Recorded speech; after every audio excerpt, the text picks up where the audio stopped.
We're going to go ahead and get started because I want to be mindful of everyone's time tonight.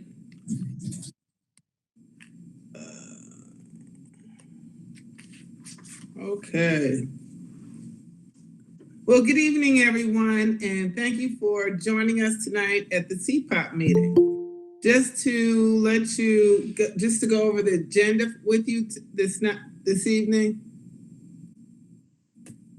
Oh, I think Commissioner Leon's on her way in. Okay, first we're going to go over the welcome. We're going to have an overview of the CPOP meeting. What is the CPOP all about? Then we're going to do it. We're going to pick up where we left off last week with our presentation. And then Commissioner Leon and myself will be doing that. And then we're going to have Q&A. Okay? So I'm just going to give you a brief overview, those that weren't at last week's meeting, just to let you know what we're doing we did last week and we're doing this week is really going over the CPOP plan. The Community Problem-Oriented Policing CPOP plan details how the Cleveland Division of Police will create an atmosphere conducive to community engagement and partnership within the division. The CPOP plan was filed in the courts February 2019. The purpose of this presentation is to help the community better understand CPOP, to know where the CPD is in regard to implementing CPOP, so we, the community, can both engage and hold them accountable to the plan, to spark ideas about how community policing can be applied in our neighborhoods. So last week we did chapters 1 and 2, sections 1 and 2. Today we're going to start with end with 3 and 4. This one, the one I'm going to talk to you about now, is leadership. Shelley, can you put that on the screen, please? Thank you. As soon as she gets that up, we will start.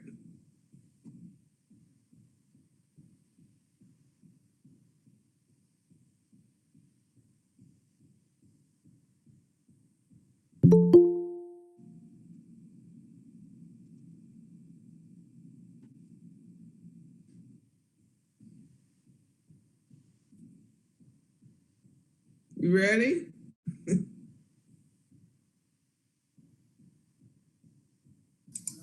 Trying to make the slideshow full for you.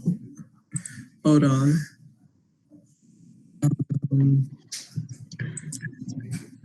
Hi guys, before we get started, I just wanted to say I'm new to this. This is my first time in this monthly meeting. I just started up at Digital C as a program coordinator for their new initiative, Our Voices Matter. And I can't wait to learn more about CPOP. So well, thank you glad to be here. Thank you for joining us this evening. How do you pronounce your name? Shayna. Shayna, okay. Very good to have you. Very good to have you. Welcome, Shayna. Thank you. Are you almost there, Shelley? I am. I'm about to share my screen. And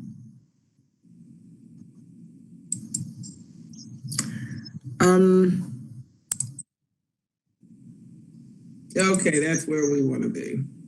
Well, I'm gonna get started while you thank you. Okay, so here we go. All CPD supervisors, this is in regards to leadership. All CPD supervisors will undergo mandatory training, a training course on leadership. This is going to be for qualities of a good leader, accountability, and elements of a bias-free policing and CPOP. CPD leadership will promote CPOP by encouraging and empowering frontline officers to take independent action to solve problems and work with community members to co-produce public safety. The second one is ensuring that the organization has the tools and resources needed so that officers can efficiently perform their duties. Next, we're going to look at policies. CPD has created a community policing GPO that will memorialize expectations regarding officers' community engagement activities and obligations. The CPD will elicit feedback on policies and practices and incorporate the input into the procedures where appropriate. Now you can learn more about the GOP on our website under the resource tab. Community engagement.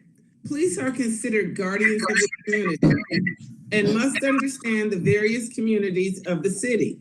Officers must engage the community outside of typical law enforcement. Officers must have a basic understanding and knowledge of the areas of assignment. Officers must be willing to engage community members of the community who do not typically attend their meetings and who may have little to no trust in them. Officers must be willing to engage these members in areas where the community members are most comfortable. And now I'm gonna turn it over to Commissioner Leon. And she's going to go over decentralization.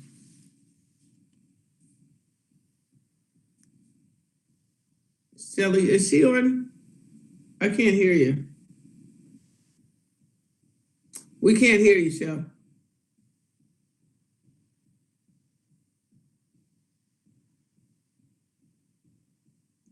Hello? Can't hear you. Yeah, she said she's coming in. She had to restart her computer, so she'll be in just a second. Okay, do you have the other part of the presentation? Mm-hmm. And so we can continue on with it.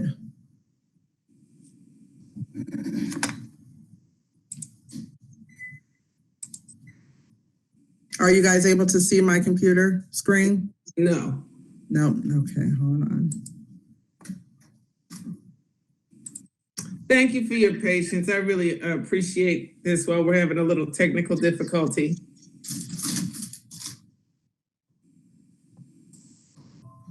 May I ask a quick question? Sure.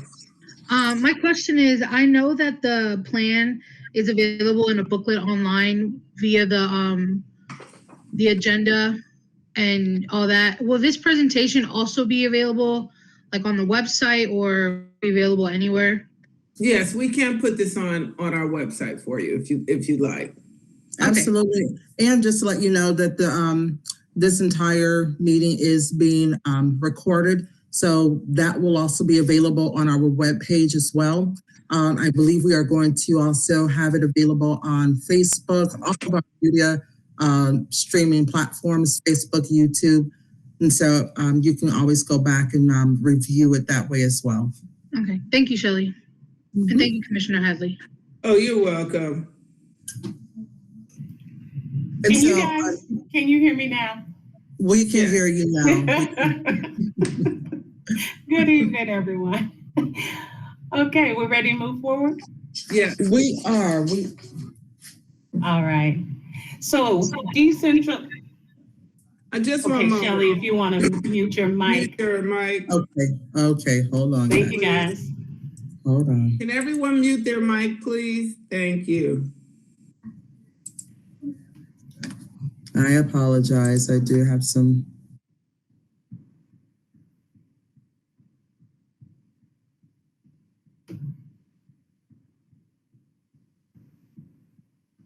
Thanks so much.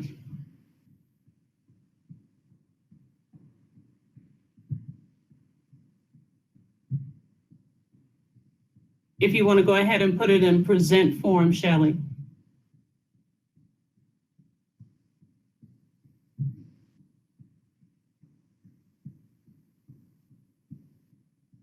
Okay, great. Thank you. So decentralization, that has to do with all the officers being community policing officers. And so because of that, the Bureau of Community Policing has been renamed to the Bureau of Community Relations. And so as we know, there are a lot of requests from the community for participation of officers in different activities So if you don't have that participation availability at your district level, then the Bureau of Community Relations is there. However, the Bureau of Community Relations does a lot of things. They have a lot of different programs. You'll see them listed there, and they are also listed in the plan.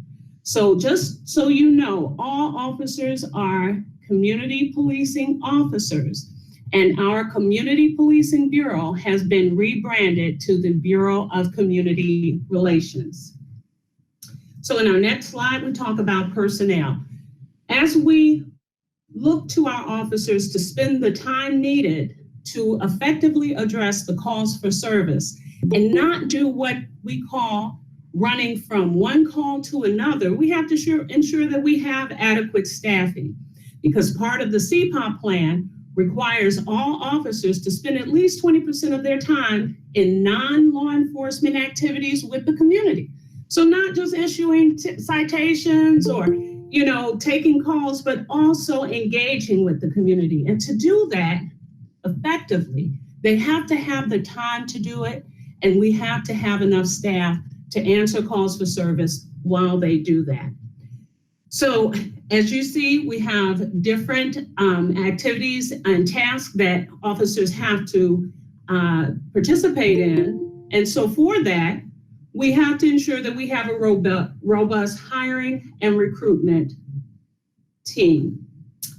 So the next slide talks about personnel, our staffing, and recruitment and hiring. So the division, while striving to hire individuals who represent a cross-section of the Cleveland community who are dedicated to policing according to CPOP, we also needed a full-time team that could recruit more individuals for our services. So we wanted to increase the staffing levels to effectively implement CPOP, hire a diverse group of qualified applicants, and create and maintain partnerships with community stakeholders who would also assist in those recruitment efforts. For our next slide, the CPOP plan talks about performance evaluations. So do we ensure that our officers have the skill sets necessary to lead? That also should be a part of the recruitment plan, but it has to be baked into the system. And so officers are evaluated annually with their supervisors and source supervisors right up the chain. And it has a 5 rating system. It's based on customer service, job knowledge, dependability, quality of work, and their implementation of the CPOP principles. So as we talk about going up the chain, we talk about promotions.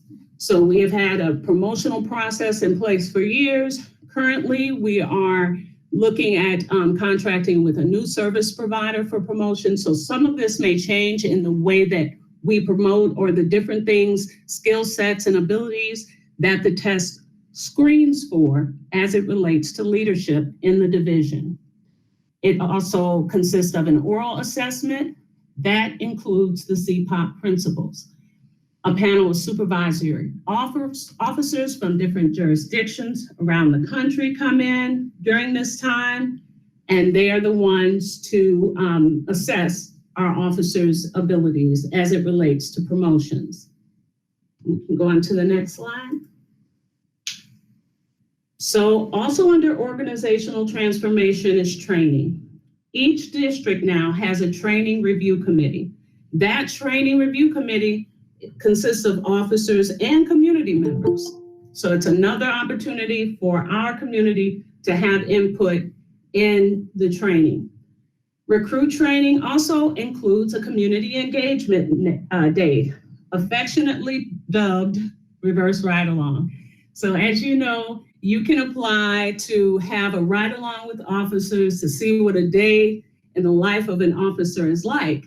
And so Lieutenant Sean Smith, who's over the training section, and Joe Black, one of our community leaders, got together and kind of brainstormed on how do we get our recruits out into the community to learn about the community. So we have now the Reverse Ride Along Day in the Academy, where the community members get to educate the recruits, some of which are not from urban areas, or they're not from the city, they're from surrounding areas, so they can be educated on our communities, what their history with police have been, what their assets are. We'll talk about asset mapping a little later, and just so you can get comfortable. As we get to know each other, we become more comfortable. Also, officers go through an in-service training, and it's an annual training, which now incorporates procedural justice. And that's how you give equal treatment to all persons. You listen, you disperse procedural justice, which just means equitable policing, and cultural competency and sensitivity training. When Lieutenant Sean Smith elevated the concern that a lot of the recruits in one of our recruit classes were not from this area, they weren't familiar with this area. That is very important depending on where you come from and what your interaction has been with different cultures, on whether or not you understand the differences in different cultures, and maybe something that may seem offensive or in one culture is par for the course in another. The volume of the way someone talks, right? Some cultures talk very loud, others do not. And so if that strikes you as odd, you want to know that, get to know what the cultural norms are of all of our different communities in the city of Cleveland. And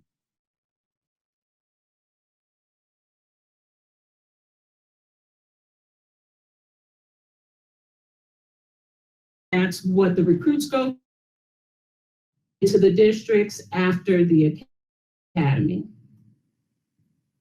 Our slide is about equipment and resources.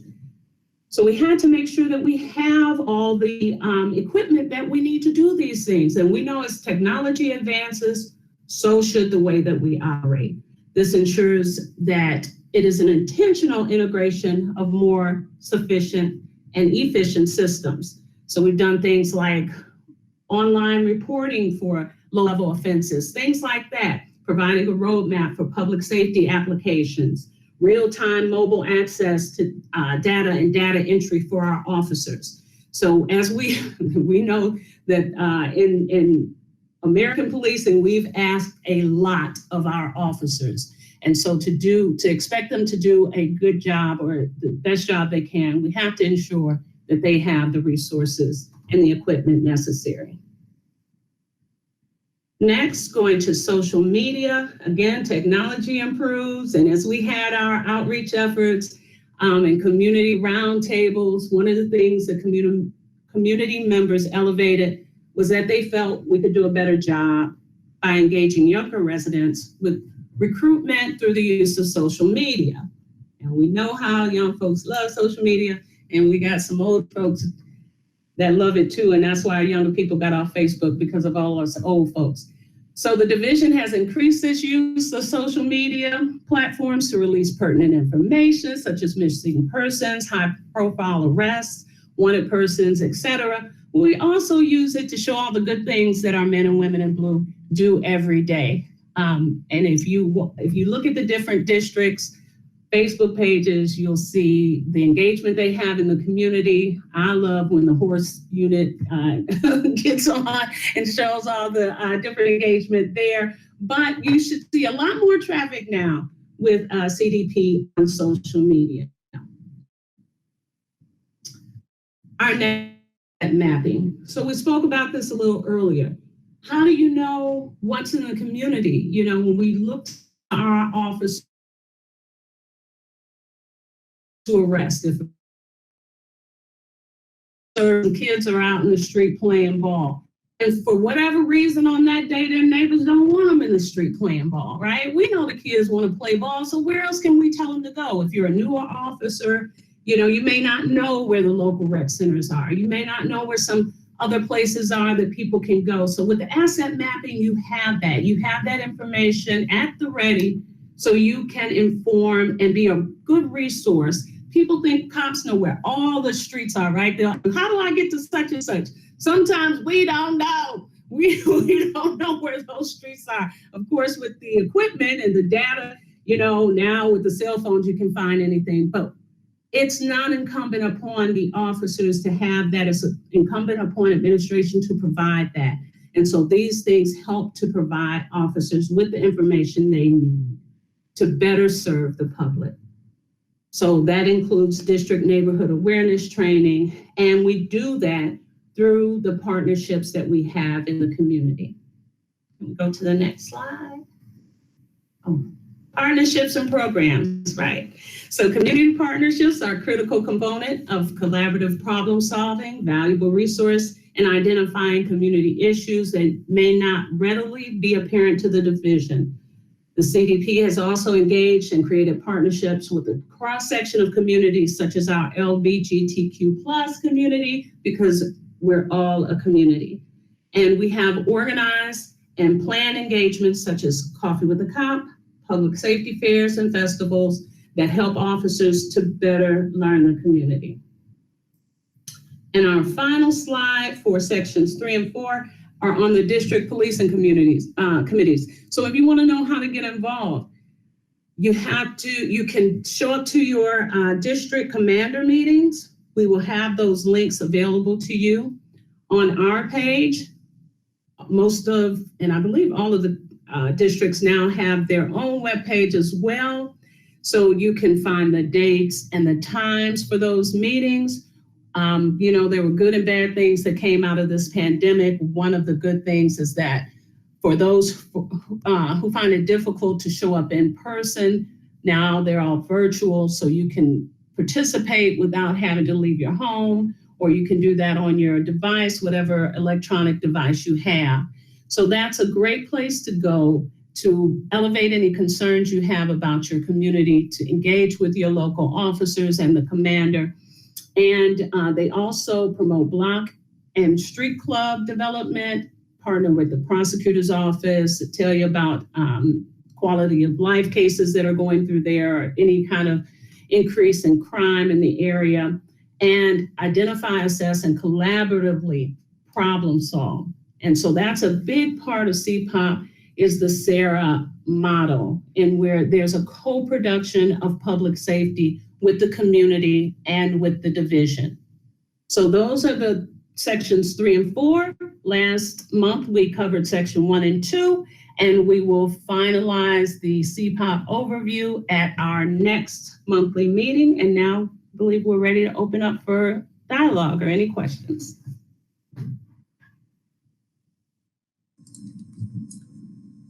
Hi, I'm Ryan Walker. I'm the policy analyst at the CPC. Thank you, Ms. Smith, for your question. I just wanted to clarify that the CPOP plan is the CPOP plan itself is not the CPCs. It's the CDPs. But I will put the link for it below. I'll post a link to it in the comments. Unfortunately, it's a somewhat long URL, so and that's from the monitoring team's website. Is who's hosting that plan.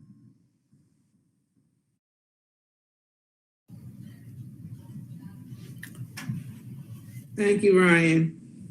Yeah, I'm Dave Lima here from Surge. So one of the things I heard that you're doing is helping the department with its technologies. And one of the things that we know is that there's a great deal of surveillance that is going on in the Cleveland communities. One of the things we also know is that the Cleveland Division of Police utilizes drones, automated license plate readers, as well as body-worn cameras. So my question is, how do you ensure that the surveillance methods used by the CDP don't violate Fourth Amendment privacy rights? I'm wondering if the officer with the CDP who's on this call can speak to the idea or can speak to any additions to drones and the license plate readers and body cameras that are currently in use by the CDP to monitor and surveil communities.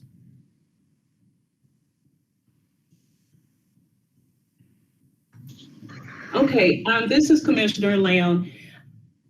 First, thank you for your question. And it is not, you are not the only person who has a concern about that. We have work groups that work on very specific parts of the consent decree. So the community policing and community and problem-oriented policing work group does not work on that particular area. We do have a quarterly CPC meeting, and I want to say it is this month. So if so, you guys, can you put it in the chat? That is a place to elevate that. We have a work group that works directly on accountability, and we have an attorney on the commission as well that would better speak to that. But thank you for elevating that. We will document that concern, and we will ensure that we post on our website a response and where you can, okay, thank you, where you can get that information. So as you see, the executive director of the CPC has posted here that it is part of the search and seizure group. So if we can put that link to that work group in the chat, you guys, that would be great, because we definitely want to respond. And I hope that you provided your email address as well.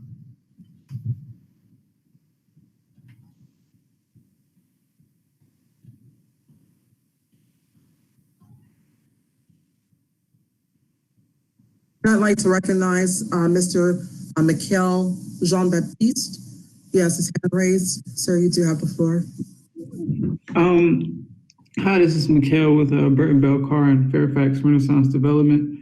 In the past, I've done clean and green community cleanups with Cleveland Neighborhood Progress, and some people from university police, different police forces, they came out and helped out in plain clothes to help do clean and greens. Are you guys willing to do things like that for the springtime and the summertime to engage with the community and help, clean up? So absolutely, we have officers that participate in community engagement. Again, I would start with, you said Burton, Bell, and Carr, so you're over on Kinsman. Yes. So you're the 4th district. I would check. In fact, we have Commander Cuts on the call. I would check with the commander of that area. Yes, I know you get, Commander Cuts says we work with you guys all the time. And they have community engagement officers. And again, if it's something that needs to be elevated or can be elevated to community relations as well, you have that. I would also suggest that you attend the commander meetings, but you can reach out to the commander's office at any time. I'm going to mute and let the commander speak to you.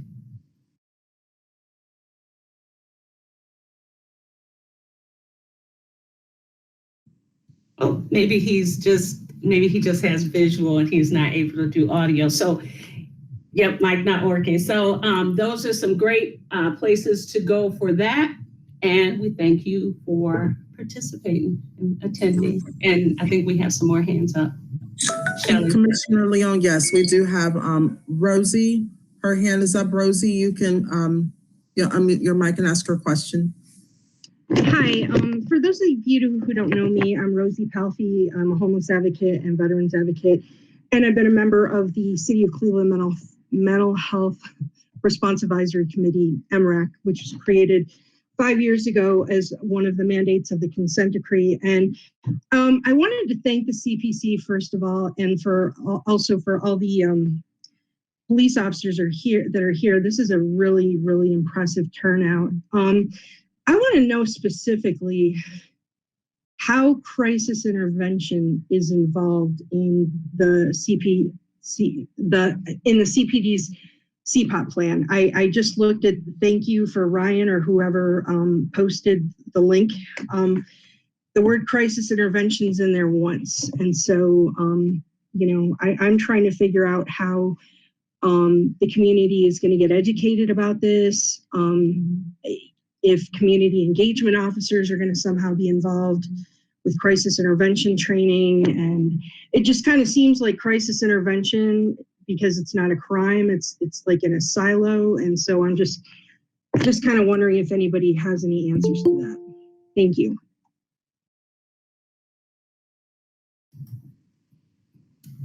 Okay, I can, if no one else wants to take that. So thank you so much for raising that, Rosie.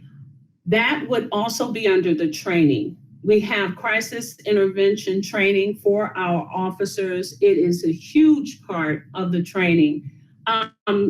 Guys, please excuse me. It takes a while to stop saying our. I know I'm a commissioner, but I was on CDP for 13 years. So sometimes I speak as though I'm still working with them. But just so you know that crisis intervention is a huge part of the training for officers.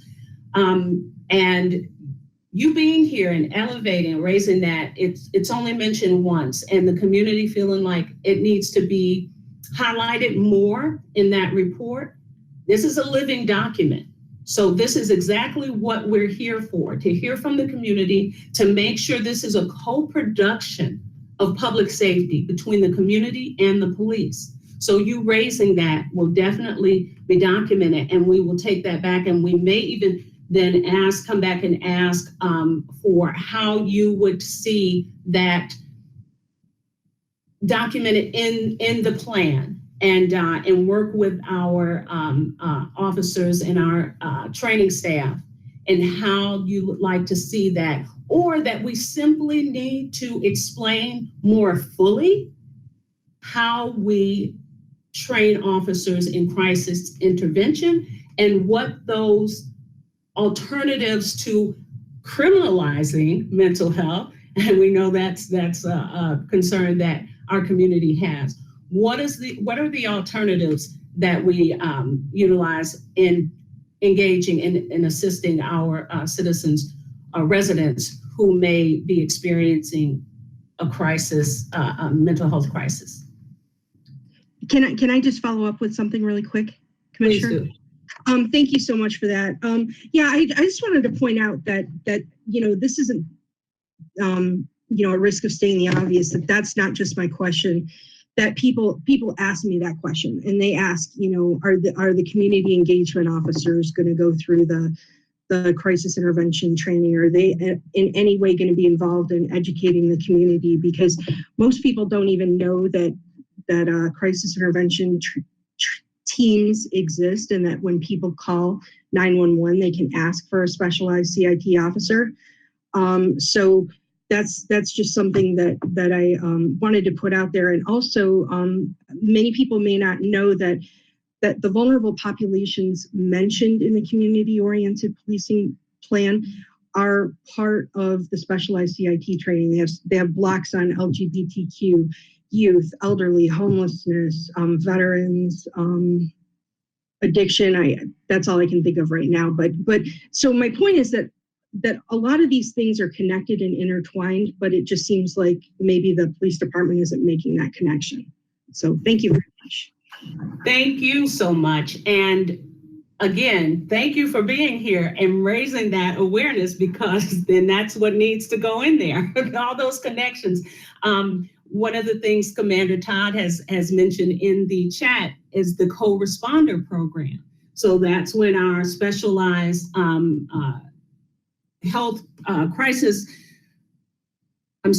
civilians also go out with our police to support that crisis intervention. So thank you again, Rosie. Please, please, please make sure that you continue to engage with us so that we can make sure that the community's voice is reflected in this document, and also that all of because you're right, there are community members who read it and say, hey, there's a lot missing here. And it's not that CDP is not doing it, it's just not documented sufficiently. So we absolutely want to do that. I just want to say one quick thing. I saw Commander Todd here, and I'm happy to see that. I've never had the pleasure of meeting Commander Todd, but I've heard nothing but good things about her, and she's an example, in my opinion, just like the poster child of leadership and community policing, because it's my understanding that when she took over her district, that when she started being confronted with issues involving people encountering homelessness, she reached out to the Homeless Coalition to do problem solving. And she actually came to a meeting. Unfortunately, I wasn't aware of it, so I wasn't there, but she came to a meeting and met with homeless people along with somebody else from her staff. And so I just want to thank her for that. And, you know, I'd like to see more of that at the department. I appreciate that. And Commander Todd, if I'm not putting you on the spot, can you please speak to that? And maybe even if you can see the chat, the following concern from a citizen. Okay, can you hear me? Yes, ma'am. Okay, I'm sorry. I had to switch between my mic on my computer is not working, so I had to switch between that and the phone. So a little bit about the co-responders. So the 3rd district is a little unique because we do deal with a lot of the homeless in the city of Cleveland. So they are a big part of our community, and we make that a priority because when I had the opportunity to hear their voice in the community, it was very interesting. And I take that message to my other meetings because they said to me, we were here first. And they, you know, that was their thing. Before downtown was built up, they existed, they were here, and they were living in downtown. So I want everyone to know that they are important to our community. They are a part of our community. With the pandemic, a lot of the opportunities like the Cosgrove Center, everything closed down. So I went to the city and I made a lot of requests because I said, where are they supposed to go? You know, where are they supposed to use the restroom? Where are they supposed to go inside? A lot of these establishments would give them meals to go, but they wouldn't have anywhere for them to sit inside.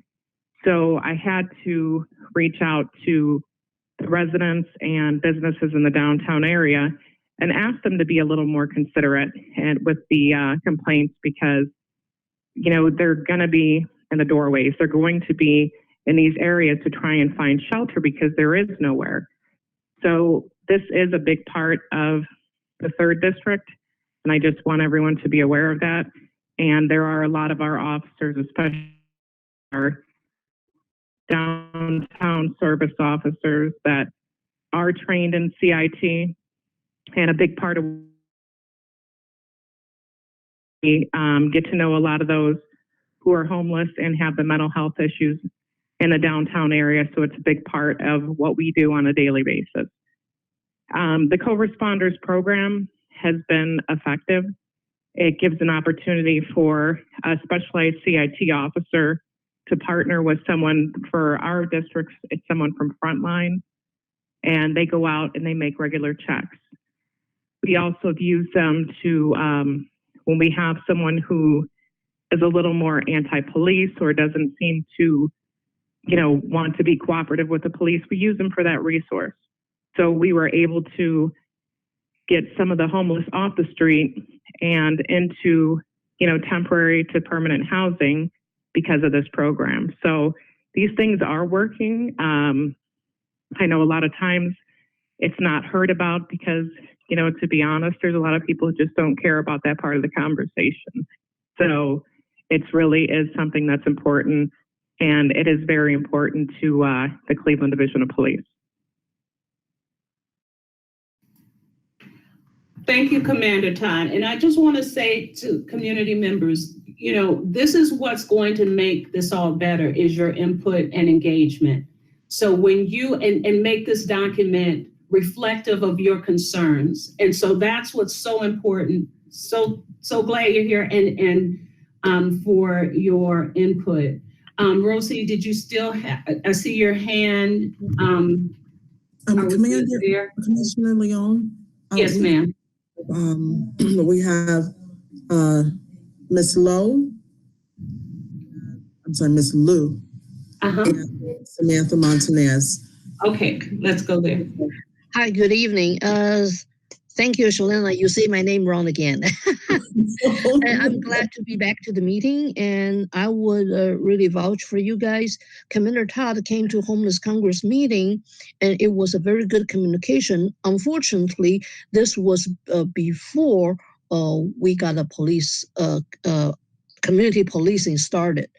And we really wish this will be a continuous, constant engagement.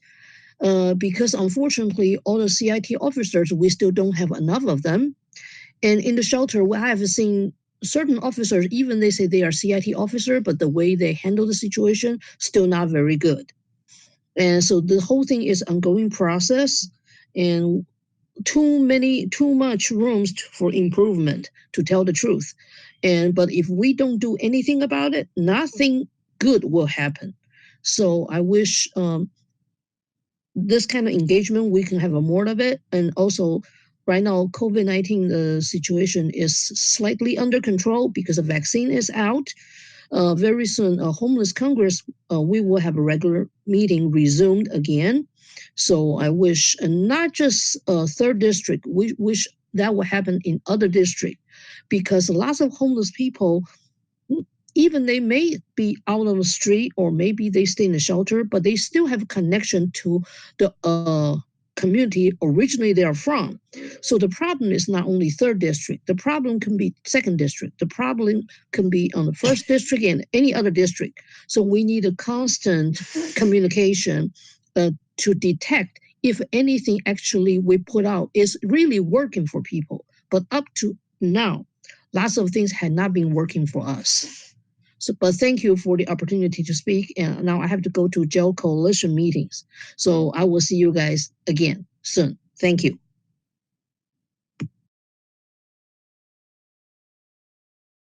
Thank you so much. Okay. Thank you for attending. Samantha Montanez. Hi, good evening, everyone. My name is Samantha Montanez, and I just want to quickly introduce myself. I am one of the Cleveland Police Commission's Leaders of Tomorrow work group members. So thank you for me at this meeting.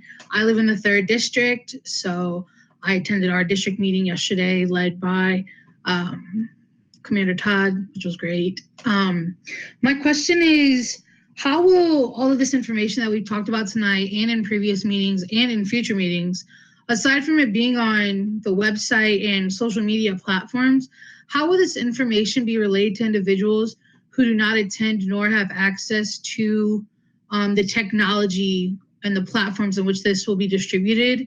And just how will this information be made more accessible for not just individuals who don't have the ability of technology, but those who might, be hearing impaired, blind, or anything of that nature? Just how will we make this more accessible for all of our community members? And also like language barriers. Thank you. Thank you so much for elevating that. We are open to suggestions. We can always do print. We can kind of brainstorm on how that distribution would be done. We can look for additional resources as it relates to the sight impaired, the hearing impaired. So thank you for that. And we will look for your input on that and anyone else's who would like to give us some direction on that. Thank you.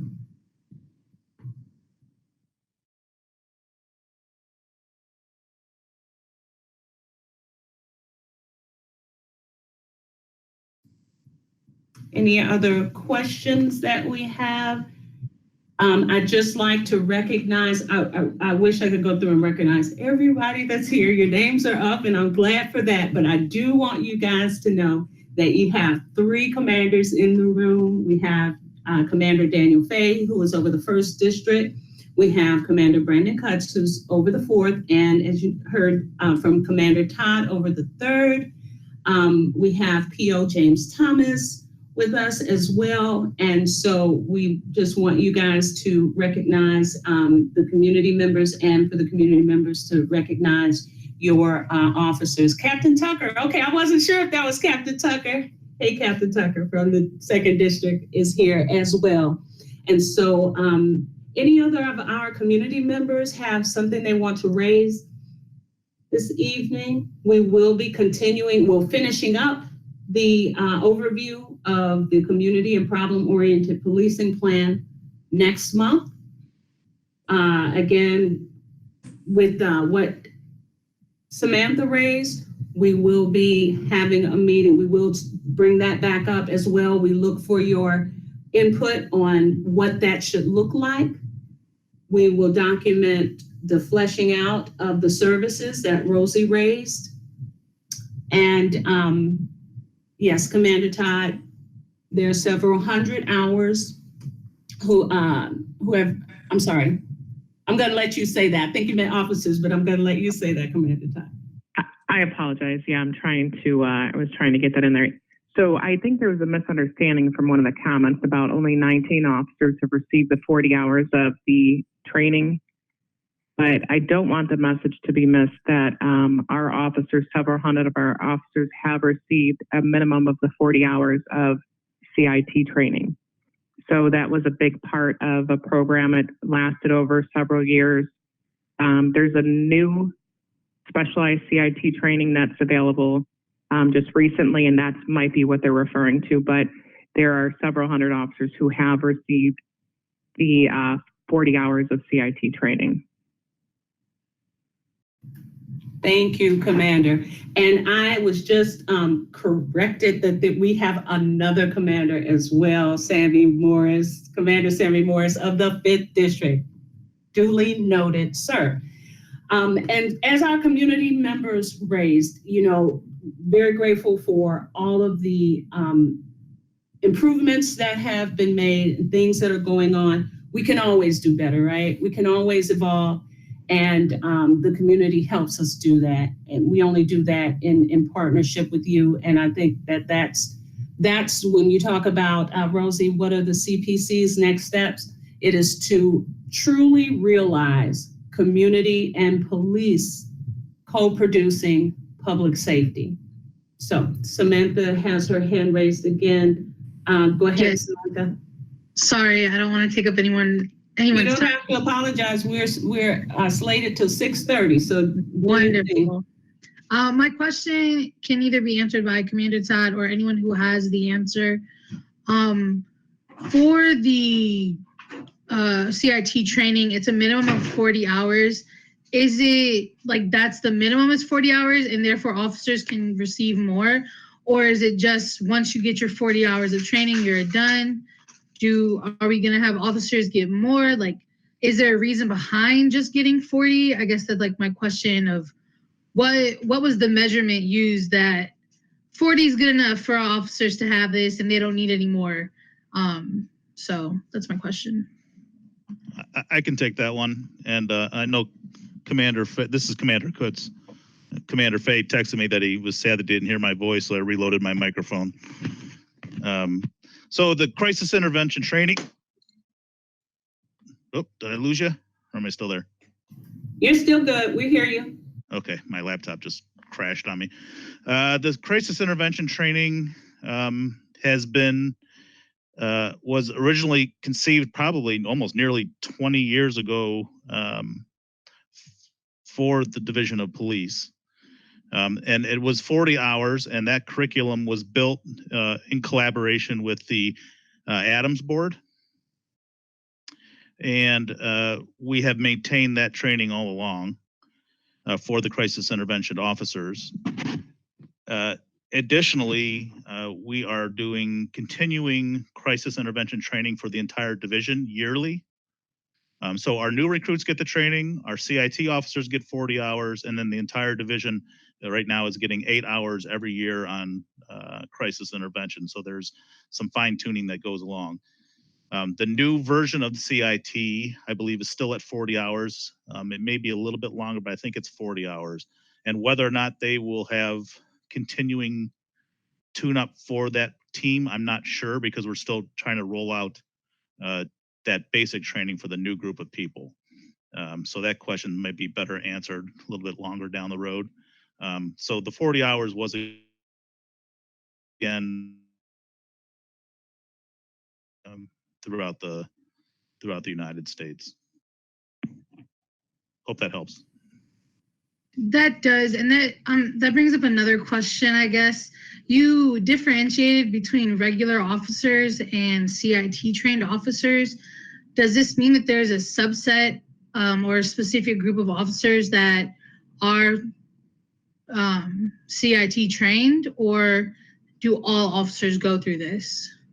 So all officers have CIT training through the basic training curriculum to become a police officer. And then the Division of Police provides 8 hours a year supplemental. But yes, there is a subset of CIT specialists. So those are officers that get a little more hands-on, deeper training in that category. And they're the ones that are primary responders for crisis intervention call-ups. But we realize that every officer needs to have some of those skill sets because,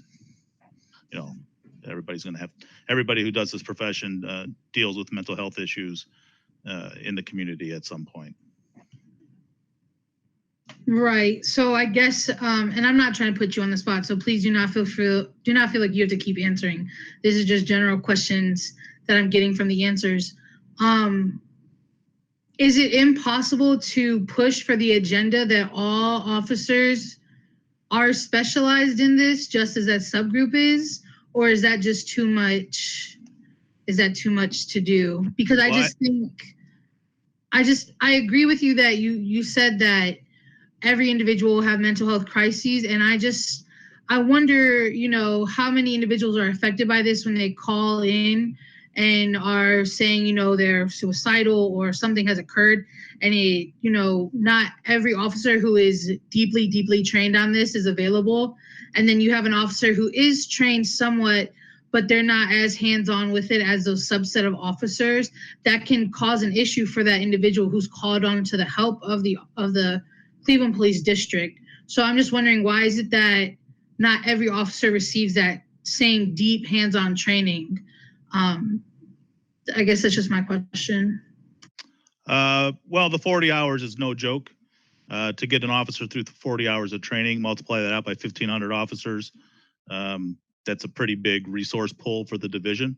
So right now we focus on making sure we have a handful, or more than a handful is the goal, but we have a decent amount of officers trained in that 40 hours, and then everybody else gets the baseline training. So it's a matter of resources, time, and how often we can push our officers in that kind of training. Plus, quite honestly, I think there might be some, not every officer is built the same. So some have more skill sets that are more inclined for the specialized stuff, that particular specialization. But I'm a CIT officer. I was the very first class to go through back when it started, and it was one of the most important things that I ever got trained on in the Division of Police. It really changed my career and my ability to handle people that were in crisis. So I'm a proponent. I'm a believer in the program, and I think everybody needs as much training in that as we can afford to give. So I hear what you're saying, and I don't necessarily disagree with anything you said. So, can I please clarify a few issues? Yes. Okay. First of all, Commander Cutts, did I say your name right? Yeah, I think you and I met before, right, Rosie?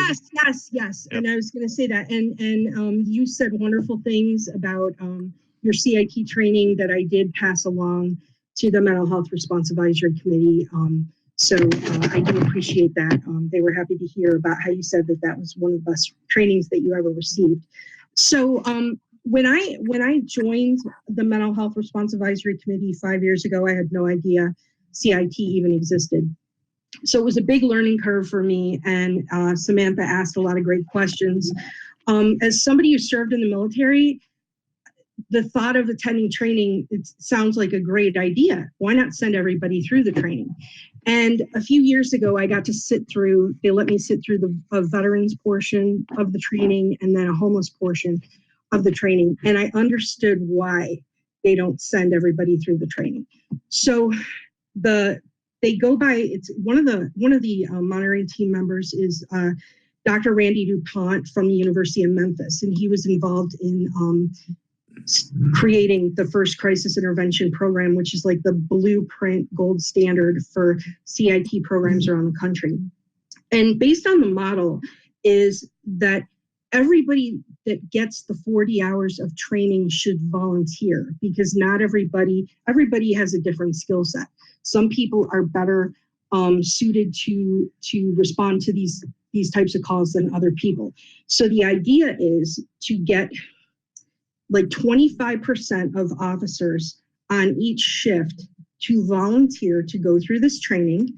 And they're out there and they're responding to 911 calls, but they're also on a list that dispatch can pull from to send out to a call for a CIT call.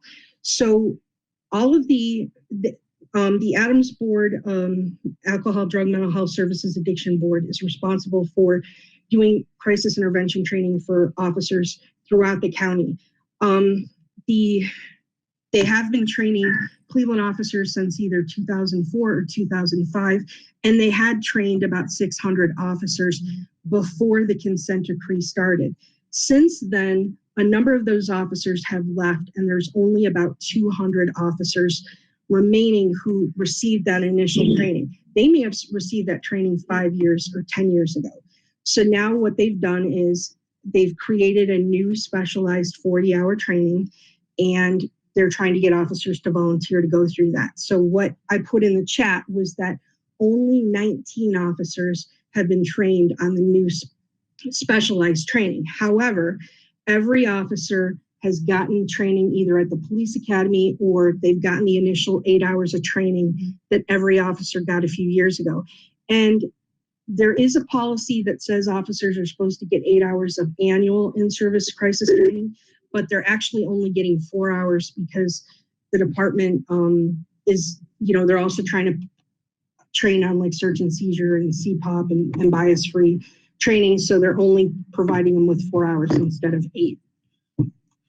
So I hope that wasn't too confusing. No, thank you so much, Rosie. Thank you. And Ms. Miller, you had your hand up. Did you have a question?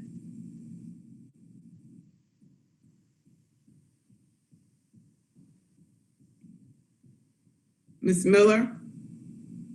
No. Oh, okay. Is there any other questions? This is what we want. We want this dialogue. This is good.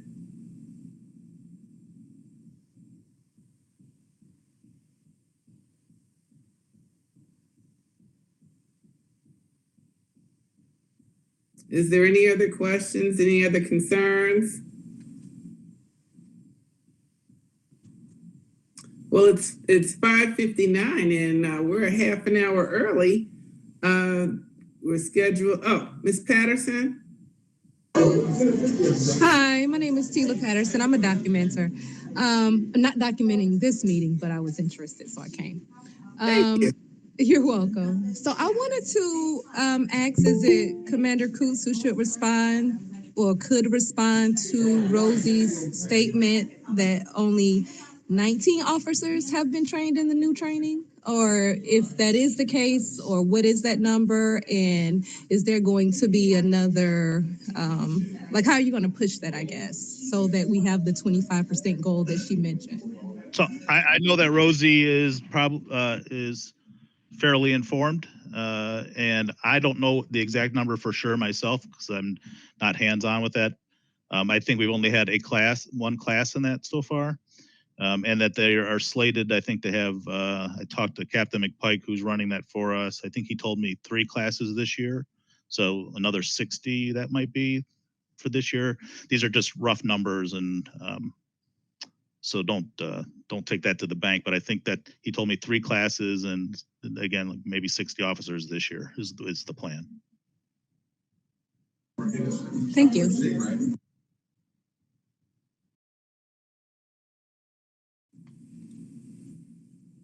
Okay. Thank you, Commander. Okay, go ahead. I'm just going to check one more time that Ms. Shanoa Miller definitely doesn't want to speak, and her hand is just raised by accident. Okay. All right. Thank you guys so very much. Okay, go ahead. Oh, I'm sorry. I'm not used to Google Meet, so I thought I was talking. I thought I had my mic unmiked or unmuted. Sorry, and I was talking. I guess I was just talking to myself. But anyway, the commander's correct. So last year they were supposed to. The Adams board had scheduled two classes. The first one in April got canceled due to COVID, and they ran their first class through in October. Because of the nature of this training, they like to keep the classes small to like 25 people. So they trained their first class of 19 people in October. So they didn't even have 25 officers volunteer for the training. Two of those individuals were Captain McPike, who's the CIT training coordinator. He's wonderful. And also Sergeant Bridget Dorgeiser. She's the CIT sergeant. They're a wonderful team. So they were part of the 19. And then a couple of the people that went through the class, one became a detective, a couple got promoted. So at the end of the day, the report that we got back from the department was that only 12 of those 19 that were trained are actually going to be on patrol. So there are 3 classes scheduled for this year, but they have to have enough volunteers for those classes. So hopefully the department is working on that. I think that maybe they may have had the coordinator go to roll call trainings to talk about it. I'm not going to get into it now because it's just there's not time and whatnot. But there's some legitimate concerns I think that officers have about why they're not volunteering for the training, and I think part of it's because I don't think there's been a recognition that they're part of the stakeholders in this process. So I don't think that they've really been kept informed. The department's attitude was, okay, we no longer have CIT officers in the beginning, even though they'd already sent these officers through training and given them a certificate, and they're out there and they wear the pin on their uniform. They're still getting called to respond to these calls. So they're still very valuable. So thank you. Thank you, Rosie. And if you notice in the chat box, most of the commanders have put their email addresses in the box. So if you have any other concerns, please don't hesitate to give them a call or email them. And Commissioner Hatley, we do have a couple of other hands raised. Okay. I think I saw a Miss Rutherford raised, and I believe also Juwan Pinson, his hand was raised. And so, Ms. Rutherford, if you go first, you have the floor.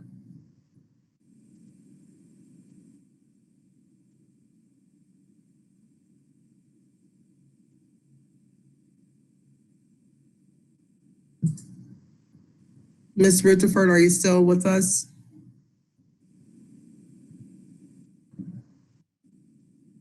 Oh, well, Ms. Rutherford is, oh, there she is. Ms. Rutherford, did you have a question?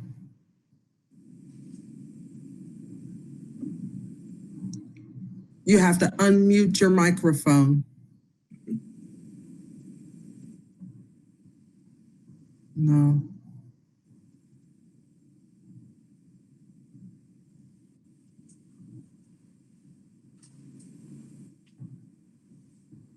We still can't hear you. Try hitting your space button, your space bar. Try to see if that would work. No, so sorry. If you could type your question in the chat, and then we can address it that way. And while Ms. Rutherford is typing her question, Juwan, did you have a question that you wanted to ask?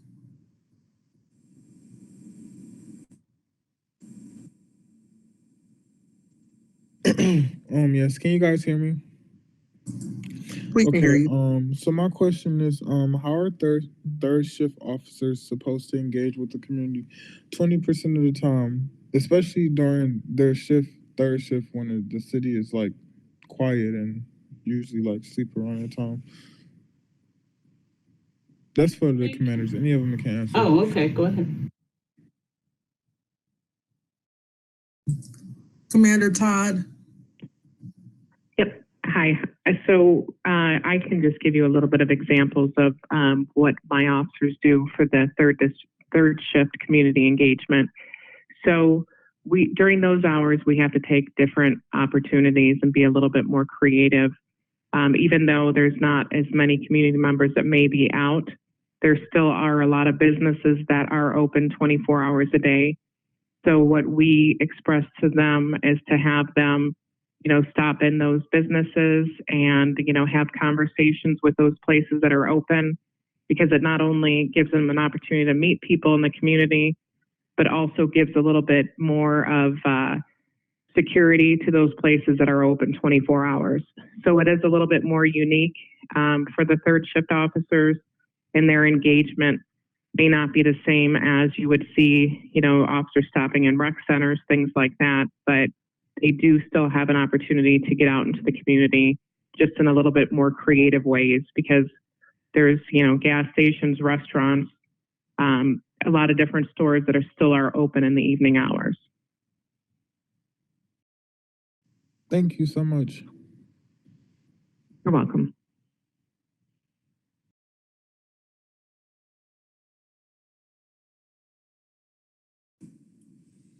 Shelley, do we have any more questions? We just had Ms. Rutherford's question come through. I just read an article that the police will be doing chases for various offenses. Given that the citizens have already been impacted by other forces who are allowed to chase into the city, what warning will innocent people get that such events are occurring? Thank you, Commander Faye. Nice to have you here. Have a nice evening. So, Ms. Rutherford, again, not to minimize that concern, we anticipated that we would get a question around this during this meeting. These work groups are very laser focused on the areas that they're covering, because we can go down a rabbit hole bringing up too much in this situation. Although, again, community problem solving, this does fit into that category. I do think that if anyone has a suggestion on a better work group or our general meetings for this in particular, because this is a policy issue, this is an administrative issue that would rise higher than just simply problem solving at the district levels. So those issues, concerns are being raised. The city council just had a meeting on it. But if anyone wants to, if any of the commanders feel like they can give a less than 5 minute response to that here, we will, allow that for now. But just know that this is an ongoing issue that will continue to be discussed, and the community will have a place to input your concerns so that we can respond to those. So can I just respond to her real quickly? So I just want you, Ms. Rutherford, to understand we're not changing our policy. So if you had an opportunity to hear the meeting with the city council and the chief yesterday, the chief stood by our current pursuit policy. And our officers and supervisors have strict guidelines they have to follow for vehicle pursuits. So you see a lot of the other outside communities that don't have those same policies and may have those pursuits that come into our city, but we haven't changed our policies. The Cleveland Division of Police is very strict on what officers can chase for, and those are normally just violent crimes. And the reason for these policies is the safety of the community.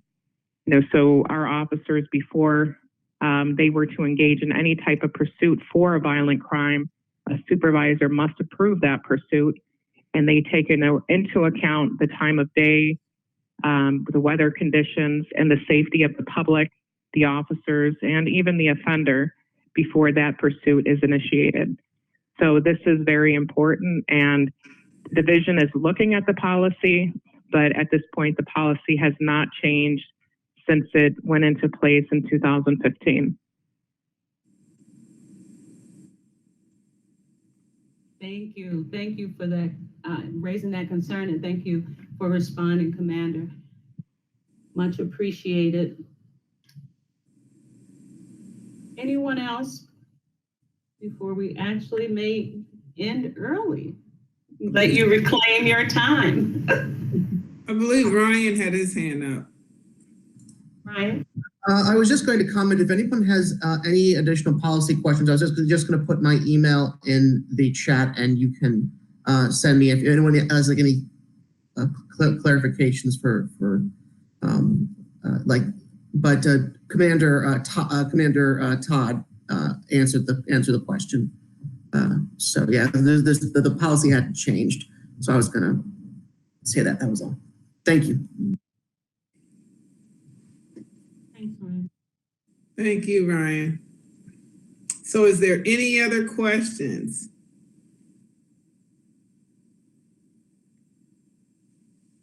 Well, if there isn't any questions, we're going to give you back some time this evening. And I want to say thank you so much for attending the CPOP meeting. And we look forward to seeing you next month. Your voice is very important. Your questions, your concerns. That's what this meeting is all about. I just want to say, everyone, have a good evening. Thank you all to all the commanders that came today, and our residents. Thank you so much, because you are valuable. Your voice is valuable, and we're going to get this work done together. Thank you. God bless. Bye-bye.